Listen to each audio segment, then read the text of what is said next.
Radha, always a virgin in the eyes of Krishna. छोटी माँ के लिए कहते हैं कि वरऊ शंभु न रहूं कुंवारी, लेकिन बाबा राधा को शादीशुदा दिखाते हैं। Question. It is said for the junior mother, Varahu Shambhu Natu Rahu Kumari. That is, I will either marry Shambhu or I will remain a virgin. However, Baba, Radha is shown married. और कृष्ण भगवान की दृष्टि में वो सदा कुंवारी है।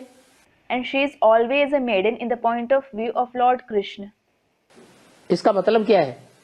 What is its meaning? इसका मतलब बुद्धि में आ रहा है कि नहीं? Baba, is its meaning striking in someone's intellect or not? है? नहीं आ रहा है? Isn't it?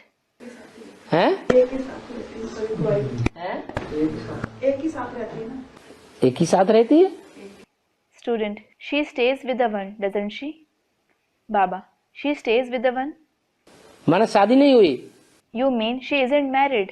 शादी हुई होगी लौकिक में, लेकिन ऐसे जैसे ही शादी हुई वैसे ही ज्ञान में आ गई।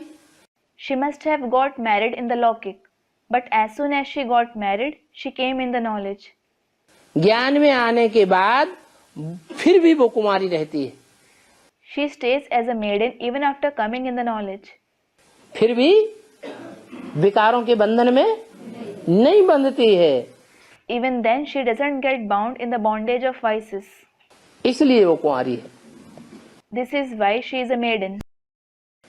राधा की दृष्टि में, पार्वती की दृष्टि में शंकर कुंवारा है, और शंकर की दृष्टि में पार्वती कुंवारी है।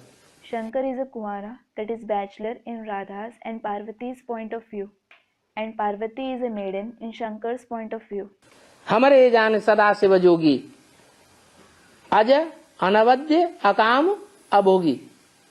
हमरे जान सदा शिव जोगी, अज अनवद्य अकाम अभोगी.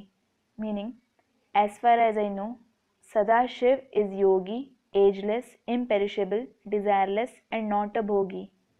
समझने की बातें हैं। These are the concepts to understand.